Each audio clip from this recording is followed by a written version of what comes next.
नमस्कार दोस्तों, स्वागत है आपका मेरे चैनल कॉमिक्स लाइफ में। शुरू करते हैं मनोज कॉमिक्स की एक और मज़ेदार कॉमिक्स, सन मैन पार्ट 2। राजा और राणा नामक दो कैदी कल रात एक सुरक्षा गार्ड की बंदूक छीनकर उसकी हत्या करने के बाद जेल से फरार होने में सफल हो गए। ये दोनों कैदी पिछले 1.5 साल से जेल में थे और उन्हें 5 साल की सजा हुई थी। पुलिस बड़ी सरगर्मी से उनकी तलाश में है। वह हरामजादा थोड़ी सी चोट भी बर्दाश्त नहीं कर पाया। राजा, अब बजने वाला है हमारा बाजा। वे दोनों चोर जरूर थे, मगर उन्होंने आज तक किसी का कत्ल नहीं किया था। अतः अखबार की इस खबर ने दोनों के हाथ पांव फुला दिए। यह तुम्हारी पहली बेवकूफ़ी थी, और अगर आगे तुमने ऐसी कोई बेवकूफ़ी की तो फांसी के फंदे से अधिक देर तक नहीं बच पाओगे। राजा की आंखों में खून उतर आया। गंजे, हमें धमकियां देता है? इस कत्ल में सबसे अधिक कसूरवार तू है।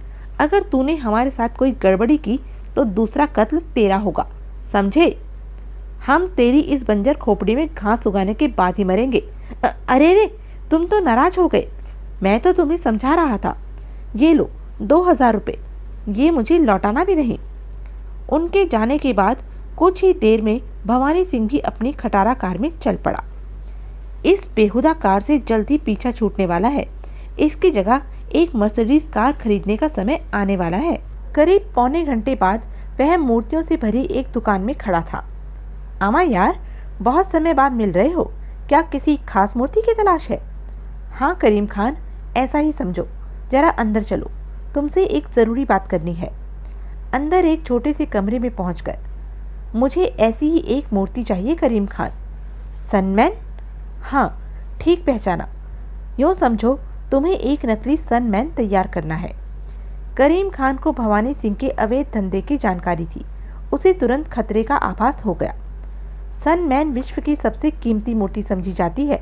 13 जनवरी से अमेरिका अपनी प्रदर्शनी में इसे भी रख रहा है। ऐसे समय में तुम नकली सनमैन चाहते हो, इसमें जरूर कोई लफड़ा है। हाँ, लफड़ा है, मगर मैं तुम्हें मुंह मांगी कीमत दूंगा। बोलो, कितना लोगे? सनमैन की तस्वीर को उसने एक बार फिर गौर से देखा। 10,000 रुपये, 5,000 इसी समय और 5,000 मूर्ति तैयार होने के बाद। कीमत अधिक है, फिर भी मुझे मंजूर है। ये लो 5,000। यह बात हम दोनों के बीच ही रहनी चाहिए। मूर्ति 10 जनवरी तक बन जानी चाहिए। शाम को तेजा और श्याम ने डॉन को रिपोर्ट दी। एक एक जोड़ी कपड़े और काले चश्मे खरीदने के बाद राजा और राणा अपने दो दोस्तों से मिले। चारों ने एक होटल में खाना खाया और फिर वे वापस लौट गए। उनके वे दोस्त होटल से ही उनसे अलग हो गए थे। उनके वे दोनों साथी भी चोर ही होंगे। श्याम की रिपोर्ट सुनने के बाद उसने ज्यों ही तेजा की ओर देखा। भवानी सिंह आज करीम खान की दुकान पर गया था और काफ़ी देर तक वहाँ रहा था। यह करीम खान कौन है? बॉस, करीम खान लकड़ी की मूर्तियाँ बनाने का एक बहुत ही कुशल कारीगर है। उसकी लकड़ी की मूर्तियाँ एवं खिलौनों की दुकान है। यहाँ जरूर कोई गड़बड़ है तेजा। भवानी सिंह क्या खिचड़ी पका रहा है, यह हमें मालूम करना होगा।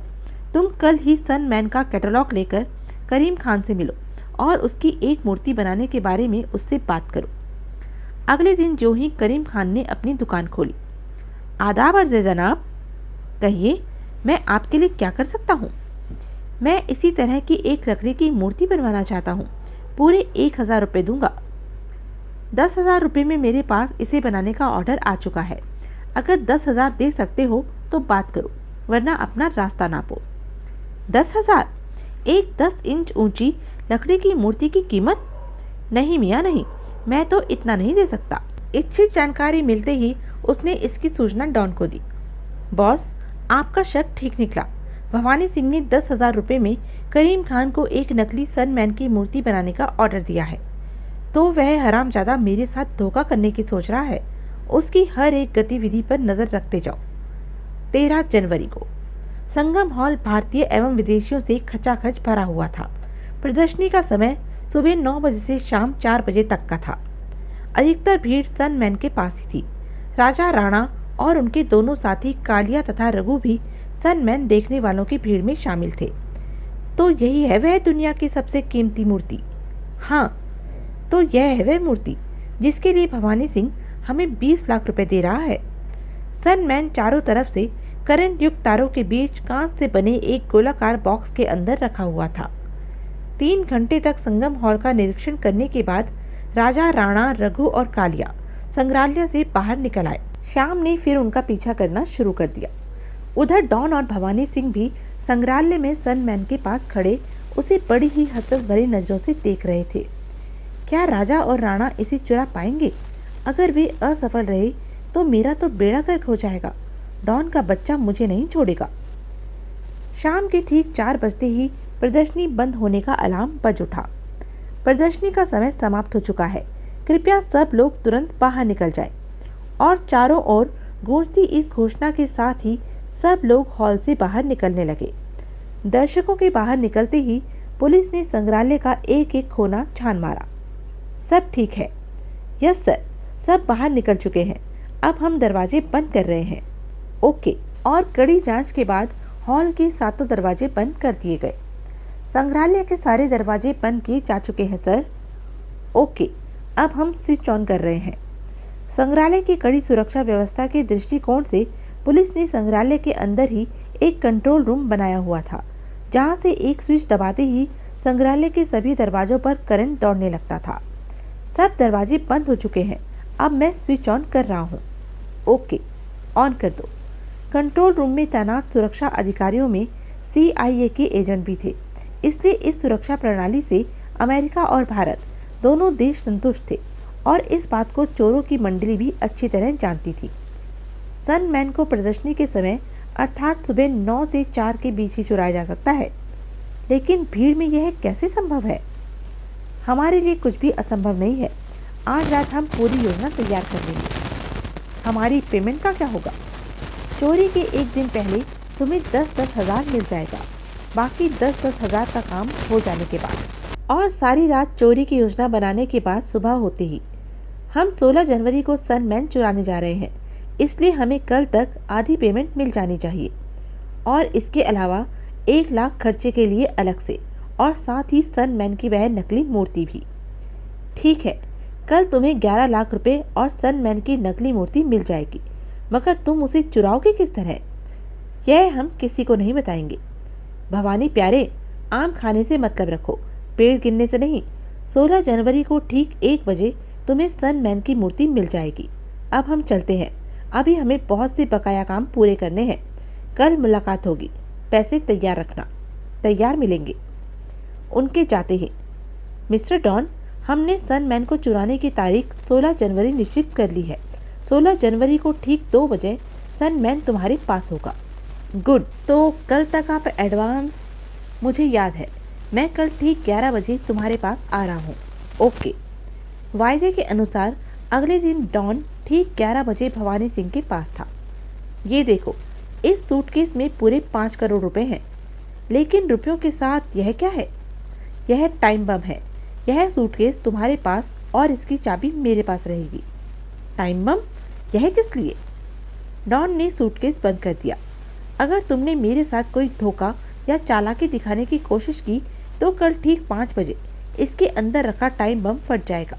ये 5 करोड़ और इसके चारों तरफ 10 फुट तक की वस्तुओं की धज्जियां उड़ जाएंगी। ओह! भवानी सिंह को डॉन से ऐसी भयंकर स्थिति पैदा करने की उम्मीद नहीं थी, लेकिन मुझे खर्चे के लिए 11 लाख रुपए इसी समय चाहिए। वो ठीक है, मैं इसमें से 11 लाख निकाल कर तुम्हें दे देता हूँ। और सूटकेस में से 11 लाख रुपए भवानी सिंह को देने के पश्चात डॉन ने सूटकेस लॉक कर चाबी अपनी जेब में रख ली। यह लो, इसे आराम से उठाकर एक जगह रख लो। बिना चाबी के इसे खोलने की मूर्खता मत कर बैठना। बम का संबंध सीधे ताले से है। अगर उसके साथ कोई छेड़खानी की गई तो बम फट जाएगा। ऐसी स्थिति नहीं आएगी। और चलते चलते वह एक बार फिर भवानी सिंह को सावधान करता गया। यदि काम ठीक निपट गया तो मैं तुम्हें इसकी चाबी के साथ बकाया रकम देने तुम्हारे पास आऊँगा। और अगर कल 2 बजे तक काम न हो तो इस सूटकेस को 5 बजने से पहले ही किसी कुएं या झील में फेंकना न भूलना। 5 करोड़ रुपए यूं ही फेंकने के लिए नहीं होते मिस्टर डॉन। तुम कल शेष 5 करोड़ रुपए लेकर मेरे पास अवश्य आओगे। मेरा तुम्हारे साथ किसी भी प्रकार का धोखा करने का कोई इरादा नहीं है। डॉन के जाने के कुछ ही देर बाद उसने राजा और राणा को अपने पास बुलाया। ये रही 11 लाख रुपए और मूर्ति। भगवान के लिए कोई गड़बड़ मत करना, वरना मैं तो बर्बाद हो जाऊंगा। बुजदिलों वाली बातें मत करो भवानी सिंह। कल हम तुम्हें इस नकली सनमैन की जगह असली सनमैन लौटाएंगे। वाह, यह तो बिल्कुल असली लग रहा है। अगले दिन, टिकट ये लो, पूरी 37 टिकटें हैं और हमें भी गिन लो, हम भी पूरे 37 ही हैं। संग्रहालय के अंदर उन्होंने सनमैन की मूर्ति के चारों ओर हिप्पियों की भीड़ लगा दी। यह कांच के अंदर क्या है? इतने सारे हिप्पी कहाँ से आ गए? ओह, इन हिप्पियों से कितनी बदबू आ रही है। किराए पर लाए गए सारे हिप्पी चरस और अफीम के नशे में थे, इसलिए लोगों की भीड़ उनसे कतराते हुए सनमैन के पास से हटकर अन्य मूर्तियों की ओर बढ़ने लगी। ठीक उसी समय बाहर संग्रहालय के पिछवाड़े बने बिजली घर के पास शहर के बिजली विभाग की गाड़ी आकर रुकी और उसमें से कालिया और रघु नीचे उतरे। बिजली घर के अंदर आते ही 12 और 2 बजे के बीच में कोई गड़बड़ी नहीं होनी चाहिए। हम इमरजेंसी ड्यूटी पर हैं। आज संग्रहालय में कोई विशेष उच्च अधिकारी आ रहा है। सारे स्विच और फ्यूज चेक कराओ। हाँ हाँ, ठीक है, जरूर चेक कीजिए। बाहर इमरजेंसी गाड़ी को देखकर किसी को उन पर कोई शक नहीं हुआ। तो यह थी अब तक की कहानी। आगे की कहानी जानने के लिए बने रहें मेरे साथ। और हाँ, मेरे चैनल को लाइक, शेयर और सब्सक्राइब करना ना भूलें। धन्यवाद।